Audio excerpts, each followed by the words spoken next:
Cuman di Indonesia yang kalau lo bisa bahasa Inggris tuh malah dibully. Negeri di Malaysia, gue jadi malu gitu loh.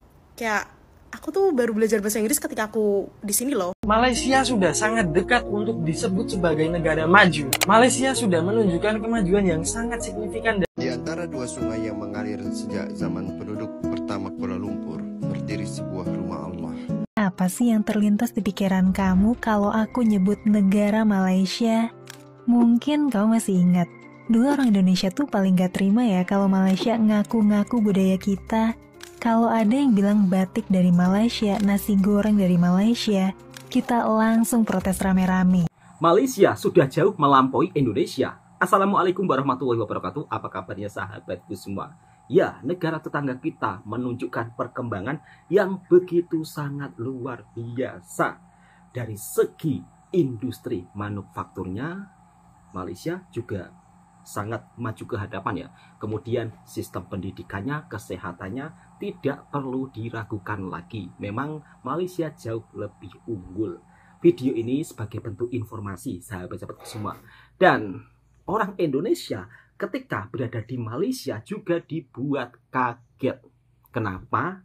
Karena rata-rata warga Malaysia itu pandai berbahasa Inggris. Sedangkan kalau di Indonesia ketika menggunakan bahasa Inggris, kadang-kadang adalah segelintir orang itu justru membuli. Seperti apa pengalaman orang Indonesia ketika berada di Malaysia? Dan kenapa negara tetangga kita ini jauh lebih unggul dan melampaui Indonesia? Padahal kalau dipikir-pikir, kita ini kan negara bertetangga sangat dekat. Kok bisa negara tetangga kita begitu sangat menunjukkan perkembangan yang signifikan?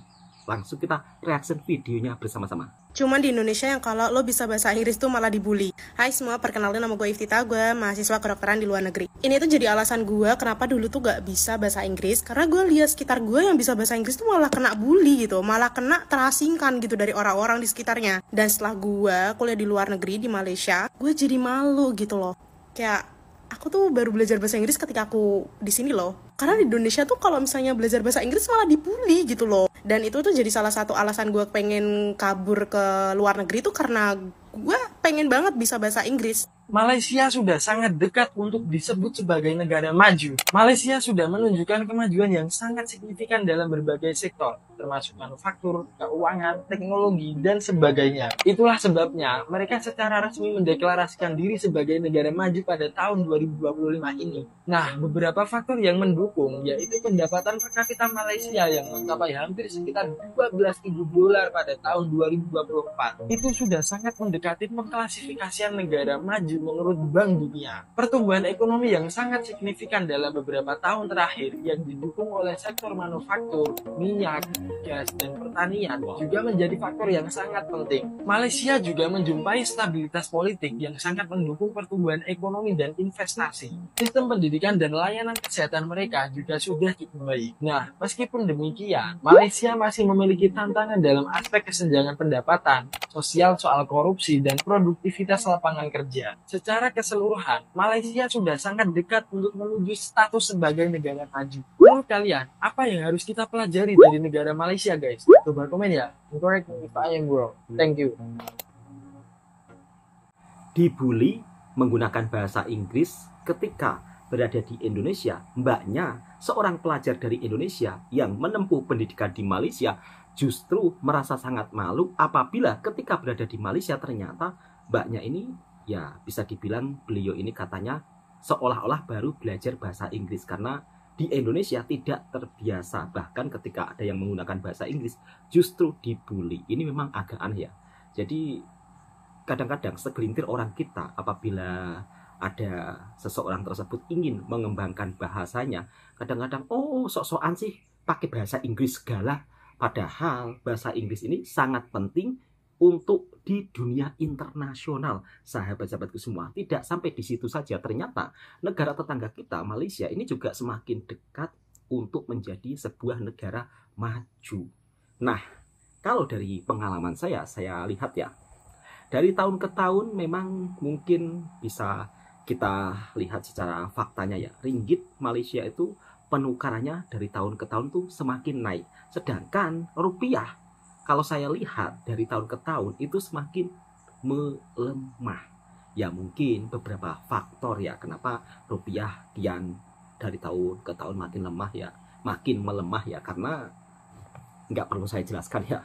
Banyak sekali faktornya sahabatku semua, termasuk diantaranya adalah kasus-kasus korupsi yang begitu sangat luar biasa di negara kita, sehingga ketika ada investor mau masuk ke negara kita pun juga pikir-pikir, sedangkan di negara tetangga stabilitas ekonominya ini cukup terjaga, dan juga banyaknya perusahaan-perusahaan manufaktur, kemudian investor asing yang banyak berdatangan ke negara tetangga. Oke, sahabat-sahabatku semua, seperti apa sih informasi tentang Kuala Lumpur, Malaysia, yang dimana kotanya juga begitu mendapat pujian dari orang Indonesia? Langsung kita simak videonya. Kuala Lumpur adalah salah satu kota dengan jumlah pencakaran terbanyak di Asia Tenggara. Di antara semuanya, menara kembali Petronas ini adalah simbol yang tak bisa dilewatkan. Menara yang dirancang oleh seorang arsitek asal Argentina, Cesar Pelli, memiliki ketinggian 452 meter. Menara Petronas pernah menyandang predikat sebagai gedung tertinggi di dunia dari tahun 1998 hingga 2004, dan saat ini masih menjadi menara kembar tertinggi di dunia. KL Tower adalah salah satu ikon Kuala Lumpur yang sangat terkenal. Meski secara teknis ini bukanlah sebuah bangunan pencakar langit, melainkan menara telekomunikasi dengan observasi decknya, kehadiran KL Tower ini juga dapat diperhitungkan sebagai struktur yang membentuk sekalian kota Kuala Lumpur. Wow. Memiliki ketinggian 421 meter, KL Tower saat ini menjadi menara telekomunikasi tertinggi ke-7 di dunia. The Exchange 106 tertinggi ke-7 nomor dunia, sekaligus pusat keuangan kelas dunia yang berlokasi di TRX Kuala Lumpur. TRX sendiri merupakan dirancang khusus sebagai distrik keuangan internasional yang diharapkan mampu bersaing dengan Singapura dan Hong Kong di pasar global. The Exchange 106 memiliki ketinggian 145,1 meter, pernah menjadi gedung tertinggi ke-6 di dunia, dan saat ini masih masuk daftar 20 gedung tertinggi di dunia, mengalahkan Empire State Building yang ada di Manhattan. Merdeka 118 adalah gedung tertinggi di Malaysia, Asia Tenggara, sekaligus tertinggi kedua di dunia setelah Burj Khalifa. Dengan ketinggian mencapai 678,9 meter, Merdeka 118 merupakan ikon nasional baru dan simbol kemerdekaan serta kemajuan Malaysia. Bangunan ini didesain dengan syarat makna. Fasadnya mencerminkan gestur angkat tangan dari Tunku Abdul Rahman yang melambangkan semangat merdeka. Terlebih lagi, lokasinya bersebelahan dengan Stadion Merdeka, tempat diproklamasikannya kemerdekaan Malaysia pada tanggal 31 Agustus 1957. Mengapa Kuala Lumpur begitu agresif membangun pencakar langit? Jawabannya dikarenakan adanya kebanggaan nasional, ambisi ekonomi, dan strategi kota yang terencana. Dari Malaysia dapat dipelajari bahwasannya membangun struktur tinggi adalah salah satu cara mencitrakan kota sebagai kota global. Gedung-gedung tinggi di sini bukan hanya infrastruktur, melainkan juga landmark, daya tarik, dan ikon arsitektur yang dapat memperkuat citra kota Kuala Lumpur di mata dunia. Betul sekali. Apa pendapatmu mengenai kota Kuala Lumpur ini? 3 infrastruktur megah Malaysia. Nomor 3, Indonesia belum punya. Pertama, Bandara Internasional Kuala Lumpur atau KLIA yang berfungsi sebagai salah satu pusat transit utama di Asia Tenggara, melayani jutaan penumpang setiap tahun dengan fasilitas kelas dunia. Kedua, Penang Second Bridge dengan panjang 24 km menjadikannya jembatan terpanjang di Asia Tenggara yang meningkatkan kapasitas dan konektivitas wilayah. Ketiga, Menara Petronas, ikon arsitektur dan simbol prestis global dengan desain futuristik dan teknologi konstruksi canggih menjadikannya salah satu menara kembar tertinggi di dunia. Indonesia belum memiliki gedung pencakar langit dengan status ikon global yang setara dengan Menara Petronas dalam hal pengakuan internasional dan prestis arsitektur. Penasaran info menarik lainnya? Subscribe dulu ya! Malaysia mencatatkan sejarah baru dengan resmi mendeklarasikan diri sebagai negara maju pada tahun 2025. Lalu apa kabar dengan negara kita Indonesia WKWK? Yo Anda tahu kok nanya saya hahaha. Memang sudah sepantasnya Malaysia sejajar dengan Singapura sebagai negara maju di Asia Tenggara. Berikut beberapa fakta bahwa Malaysia jauh meninggalkan Indonesia. 1. Malaysia memiliki regulasi yang lebih jelas dan ramah bagi investor asing. Negara ini menawarkan kepastian hukum yang pasti, insentif pajak menarik, dan proses perizinan yang lebih efisien, dan yang paling utama tidak ada ormas Yagesia. 2. Salah satu alasan kemajuan pesat Malaysia adalah pembangunan infrastrukturnya yang sangat baik. Infrastruktur yang baik menjadikan pergerakan barang dan jasa lebih efisien, Betul serta sekali. meningkatkan daya saing negara dalam ekonomi global. 3. Pendidikan di Malaysia lebih fokus pada keterampilan dan inovasi. Pendidikan vokasi dan perguruan tinggi di Malaysia lebih banyak berorientasi pada keahlian praktis yang dibutuhkan oleh industri. 4. Sistem pemerintahan di Malaysia dan Singapura cenderung lebih stabil dan efisien. Kepemimpinan yang berorientasi pada hasil dan inovasi menjadikan kedua negara ini lebih siap untuk menghadapi tantangan global. Ya begitulah, kita harus mengakui bahwa negeri tetangga kita lebih baik. Ya jangan tanya Indonesia sulit bos. Yang kita saksikan tiap hari berita korupsi pejabat, premanisme, tawuran pelajar, geng motor yang menjadi-jadi. Simpulkan sendiri capek biar. Bayangin, dari sebuah muara berlumpur lahir kota megah penuh gedung pencakar langit. Inilah Kuala Lumpur, kota yang lahir dari timah dan dibesarkan oleh keberagaman. Dulu, sekitar tahun 1857, Kuala Lumpur cuma hutan belantara. Beberapa penambang timah Tionghoa datang menyusuri Sungai Kelang dan Gombak demi mencari logam berharga. Mereka menamai tempat ini Kuala Lumpur, artinya muara berlumpur, karena sungainya keruh penuh lumpur. Seiring waktu, kota ini tumbuh jadi pusat perdagangan, lalu diincar penjajah Inggris. Tahun 1896, Kuala Lumpur resmi jadi ibu kota negeri-negeri Melayu bersekutu. Dari kota tambang perlahan berubah jadi metropolis. Hari ini, Kuala Lumpur dihuni lebih dari 1,8 juta orang, tapi kawasan sekitarnya, Greater KL, meledak hingga 8,6 juta jiwa. Melayu, Cina, India, dan banyak etnis lain hidup berdampingan. Itulah kenapa Kuala Lumpur terasa penuh warna, dari makanan, bahasa, sampai festival. Kamu bisa dengar azan berkumandang, lalu aroma roti canai dan teh tarik menyeruak. Jalan Petaling sibuk dengan lampion merah.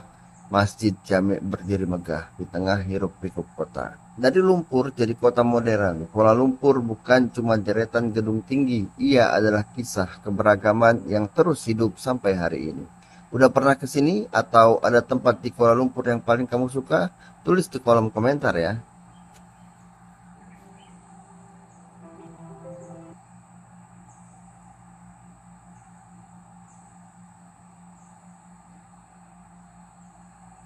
Di antara dua sungai yang mengalir sejak zaman penduduk pertama Kuala Lumpur, berdiri sebuah rumah Allah. Saksi bisu tumbuhnya Islam di kota ini, Masjid Jami'. Bukan sekadar bangunan, tapi ini merupakan lambang peradaban. Dibangun tahun 1907 dengan tangan-tangan yang membawa semangat Islam dari tanah Hindustan. Gaya Moghulnya seperti gema azan dari Delhi yang merantau ke tanah Melayu. Diresmikan oleh Sultan dan dirancang oleh seorang kolonial, namun siapa sangka bangunan ini justru menjadi nadi umat Islam di tengah kota. Disinilah dua sungai bertemu dan dari sinilah cahaya Islam menyebar ke penjuru kota. Sebelum ada masjid negara, disinilah para pemuda belajar Al-Quran. Disinilah khutbah-khutbah pertama menggema, membangunkan jiwa-jiwa yang haus makna. Kini, Masjid Jami' bukan hanya tempat sujud, ia adalah warisan sejarah, ia adalah jejak iman, dan ia tetap hidup selama masih ada hati yang ingin kembali pada Allah. Masjid Jami' Kuala Lumpur, tempat bertemunya sungai dan hati yang mencari cahaya. Malaysia bukan hanya terkenal dengan gedung pencakar langitnya yang tertinggi di dunia, menara kembarnya, yang sampai saat ini belum ada negara lain yang mampu membuatnya. Bahkan Indonesia pun juga belum punya. Dan landmark yang ada di Kuala Lumpur dengan gedung-gedung tingginya pencakar langit yang begitu sangat luar biasa menunjukkan bahwa negara tetangga kita sedang membangun ekonomi. Pusat kotanya yang begitu sangat indah, pusat pariwisata, bahkan menjadi salah satu destinasi wisata nomor 1 di Asia Tenggara. Bayangkan, dulu kan Thailand sering memegang peranan kota wisata di Asia Tenggara, tapi sekarang justru negara tetangga kita menjadi salah satu pusat wisata di Asia Tenggara. Bukan hanya wisata hiburan-liburan untuk keluarga, tapi juga menjadi salah satu destinasi wisata kesehatan nomor 1 pula di dunia. Keren dan luar biasa. Kemudian dari segi bab soal infrastrukturnya, Malaysia perlu kita akui sahabat-sahabatku semua, memang jauh lebih unggul. Sedangkan negara kita saat ini masih dalam tahapan membangun. Kita doakan saja mudah-mudahan kita maju ke hadapan bersama-sama. Lalu, kenapa sih negara tetangga kita ini bisa melampaui jauh dari Indonesia, bisa maju ke hadapan dengan sebegitu cepatnya? Daripada penasaran, langsung kita reaction videonya bersama-sama. Malaysia telah jauh lampaui Indonesia. Halo semua, ketemu lagi sama aku Luna. Selamat datang di channel Ngomongin Uang. Apa sih yang terlintas di pikiran kamu kalau aku nyebut negara Malaysia?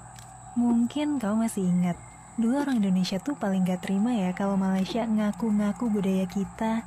Kalau ada yang bilang batik dari Malaysia, nasi goreng dari Malaysia, kita langsung protes rame-rame.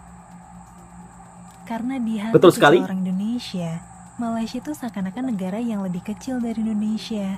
Di hati kecil orang Indonesia, kita meyakini kalau Indonesia itu negara yang lebih besar, lebih luas, lebih kaya, lebih banyak penduduknya, dan lain-lain. Seolah Malaysia itu kita anggap sebagai negara adik serumpun yang selalu berada di bawah bayangan Indonesia. Mungkin pandangan itu terbentuk dari puluhan tahun yang lalu, ketika dulu Malaysia pernah banyak belajar dari Indonesia.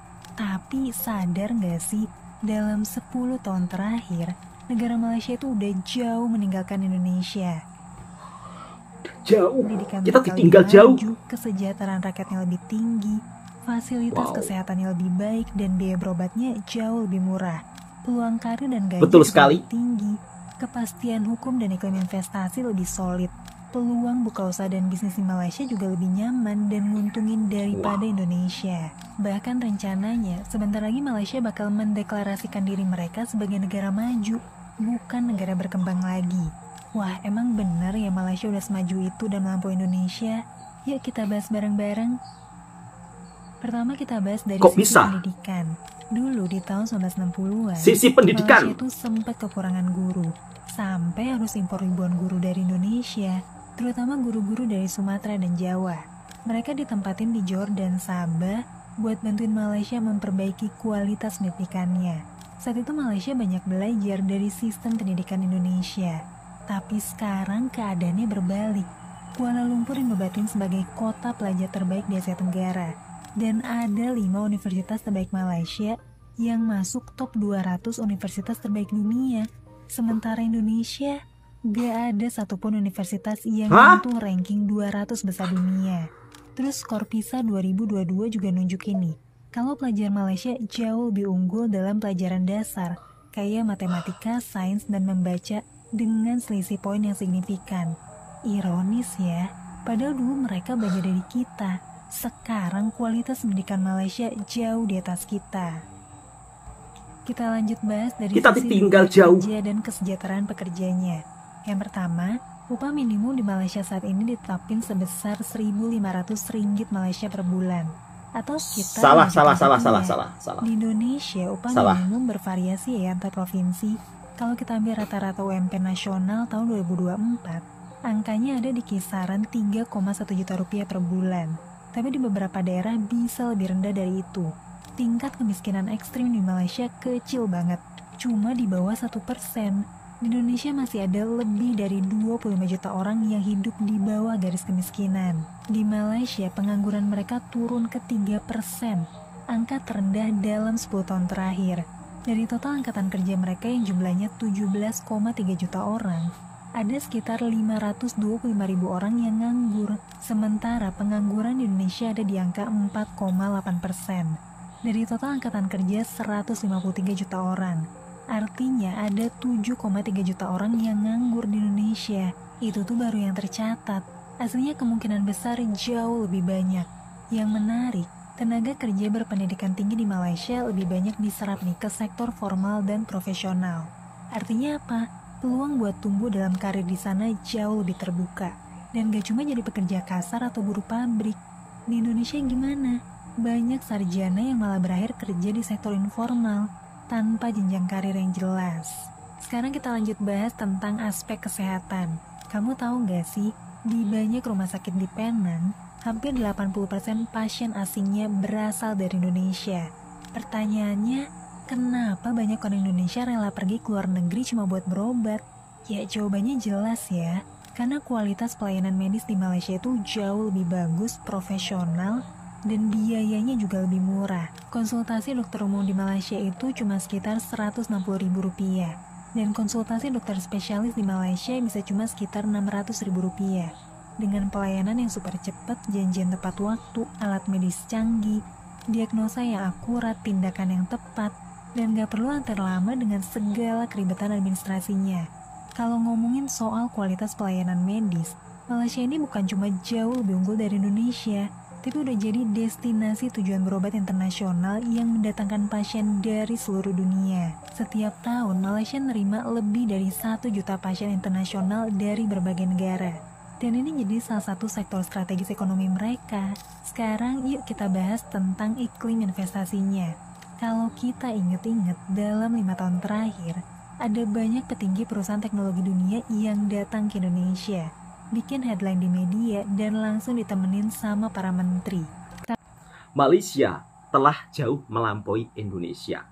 Mungkin untuk sahabat-sahabatku mendengar nama negara tetangga kita, kalau ada kesamaan yang sama, misal katalah rendang dari Malaysia, semuanya itu kecoh. Oh mana bisa, itu semua dari Indonesia. Dan berselisihlah di media sosial. Kemudian seolah-olah negara tetangga kita ini ya harus istilahnya apa ya, Indonesia nggak bisa dilawan, harus menang Indonesia, semuanya harus dari Indonesia. Bukan seperti itu. Di kolom komentar saya sering lihat lah komentar-komentar seperti itu. Tapi sekarang negara tetangga kita ini nggak bisa dipandang remeh. Dari segi kemajuannya begitu sangat luar biasa, stabilitas ekonominya juga semakin maju ke hadapan. Soal untuk upah kerjanya memang beda jauh. Bukan Rp1.500 ya, tapi Rp1.700, yang dimana kalau ditukarkan uang rupiah sekitar 6.800.000-an. Keren ya.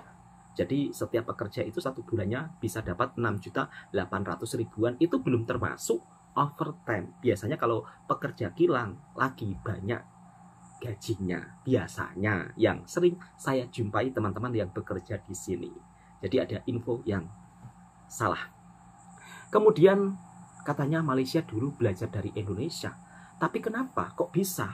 Harusnya Indonesia yang dimana dulu merupakan salah satu negara di Asia Tenggara yang cukup bisa dikatakan merdeka lebih duluan, kok bisa justru kita semakin ditinggal jauh oleh negara tetangga kita.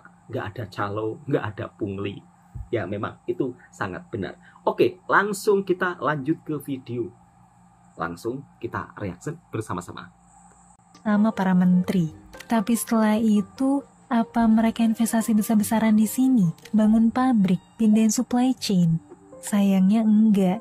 Sementara itu kalau perusahaan kelas dunia datang ke Malaysia, yang mereka dapetin bukan cuma headline media, tapi juga investasi miliaran dolar. Perusahaan raksasa kayak Intel, AMD, Dell, HP, Samsung, Apple, Microsoft, dan Tesla, semuanya rame-rame buka cabang di Malaysia dan nyerap ratusan ribu tenaga kerja Malaysia. Tapi kenapa bisa gitu? Jawabannya bukan karena SDM kita jelek, tapi di Malaysia, regulasi, kepastian hukum, dan pajak jauh lebih ramah kepada para investor asing. Dan yang paling penting nih, gak ada ormas yang tiba-tiba sweeping pabrik, minta jatah, atau ganggu operasional. Pemerintah Malaysia tahu, stabilitas dan kepastian hukum itu fondasi ekonomi, dan mereka benar-benar menjaga itu. Sekarang yuk kita bahas dari segi kepercayaan dunia internasional. Dulu Indonesia pernah bangga karena jadi tuan rumah Asian Games keempat di Jakarta di tahun 1962. Saat itu Indonesia bangga karena dapat kepercayaan secepat itu. Tapi sekarang coba perhatiin deh, Kalau ada konser artis global atau event internasional besar, mereka lebih sering mampir ke Malaysia dibanding Indonesia. Mulai dari konser musik, festival film, sampai olahraga kelas dunia. Malaysia makin sering jadi tuan rumah. Sementara Indonesia yang dulunya lebih banyak malah dilewatin gitu aja. Contohnya apa? Malaysia pernah jadi tuan rumah Formula One selama 18 tahun berturut-turut. Dengan sirkuit kebanggaan mereka di sirkuit Sepang. Urusan konser juga mirip. Banyak selebriti dunia yang lebih milih manggung di Kuala Lumpur lebih banyak ketimbang konser di Jakarta. Misalnya penyanyi Billie Eilish yang konser World Tour tahun 2022 lalu. Buat kawasan Asia Tenggara, dia lebih milih manggung di Stadion Bukit Jalil Kuala Lumpur dan ngelewatin Indonesia. Terus penyanyi Dua Lipa juga ngelewatin Indonesia nih, dari serangkaian acara World Tour tahun 2024 lalu. Dan milih manggung di Axiata Arena Kuala Lumpur. Selain dua nama itu, ada cukup banyak ya band dan penyanyi internasional lain yang ngelewatin Indonesia, tapi lebih milih manggung di Malaysia. Tapi kenapa ya mereka ngelewatin Indonesia? Aku yakin ini bukan soal pasar Indonesia yang gak mampu bayar tiket, tapi soal kepercayaan internasional terhadap infrastruktur dan tata kelola negara kita. Karena di Malaysia kualitas IO lebih baik, fasilitas arena lebih matang, lebih profesional, akses transportasi, keamanan, dan perizinan juga lebih mudah.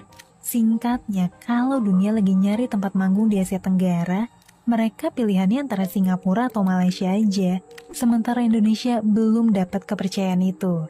Sekarang kita bahas dari sisi fundamental negara, yaitu energi, pangan, dan transportasi. Bisa dibilang dari ketiganya Indonesia dulu lebih unggul, tapi perlahan Malaysia nyusul dan mengungguli kita.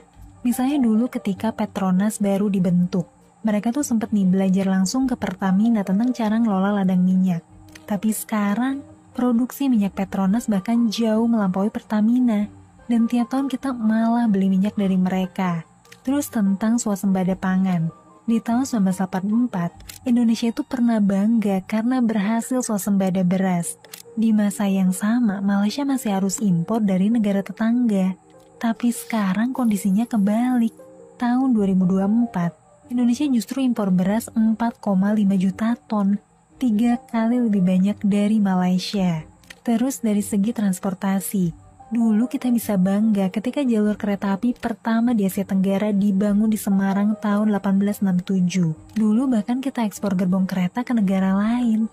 Tapi sekarang, Malaysia malah lebih dulu ngebangun LRT dan MRT di tahun 1999. Sementara Indonesia baru punya MRT di Jakarta sejak 2019. Itu pun baru 1 jalur. Tapi kenapa ya ini bisa terjadi? Padahal kalau dipikir-pikir, dulu Malaysia sempat ngirim pelajarnya buat belajar ke Indonesia. Sekarang banyak orang Indonesia yang justru pergi ke Malaysia buat berobat, buat kuliah, bahkan buat nyari kerja. Kalau ngomongin tentang potensi ekonomi, penduduk Indonesia jauh lebih banyak, tanah kita lebih luas, dan sumber daya alam kita jauh lebih melimpah. Tapi kok banyak indikator penting justru nunjukin kalau kita tertinggal ya? Kenapa negara yang dulu sempat belajar dari kita sekarang justru melesat jauh ninggalin kita? Apa karena kita terlalu lama nyaman dengan narasi kalau Indonesia itu negara kaya? Tanpa sadar kita kurang disiplin dalam membangun fondasi yang sebenarnya? Atau mungkin kita emang butuh lebih banyak kejujuran buat bercermin? Kalau jadi negara besar itu nggak cukup dengan rasa bangga, tapi butuh keberanian buat memperbaiki diri. Kalau kamu punya pandangan lain, kamu bisa tulis di kolom komentar ya. Nanti kita diskusi bareng. Dari mulai kepercayaan investor, ternyata negara kita ini ketika ada perusahaan besar yang coba untuk menanamkan investasinya di Indonesia, tiba-tiba kita ini cuma kena prank, cuma didatengin saja, lalu kemudian investor tersebut pindah ke negara tetangga kita. Dan dipastikan kita nggak dapat apa-apa. Penyebabnya banyak. Dari mulai organisasi masyarakat yang tiba-tiba minta uang keamanan ke pabriknya, itu juga sudah ada kejadiannya ya. Kemudian pungutan-pungutan liar yang nggak jelas. Ini dampaknya sangat luar biasa untuk negara kita. Dan tentunya kita juga dibuat nyaman dengan semboyan, Indonesia negara kaya raya yang tiada tandingannya. Bahkan kita bangga dengan kekayaan alam Indonesia. Tidak cukup dengan rasa bangga saja sahabatku semua, tetapi kita harus memperbaiki diri kita, harus memperbaiki kekurangan-kekurangan.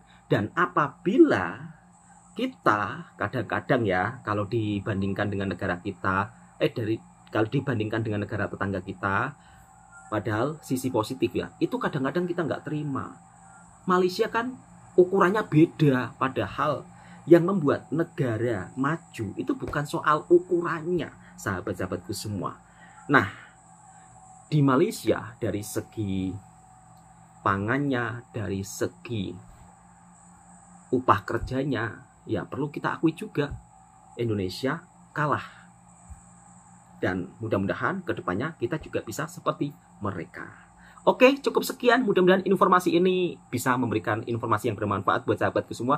Dan tentunya kita juga harus memperbaiki kekurangan. Jangan sampai kita merasa paling sombong, merasa paling bisa, merasa paling hebat. Ini yang akan membuat kita maju ke hadapannya itu susah. Harus buang jauh-jauh. Merasa puas itu harus buang. Merasa luar biasa sendiri, merasa hebat sendiri, jauh. Buang-buang jauh. Lebih baik merasa selalu kekurangan, diperbaiki setiap hari. Insya Allah akan maju ke hadapan. Assalamualaikum warahmatullahi wabarakatuh.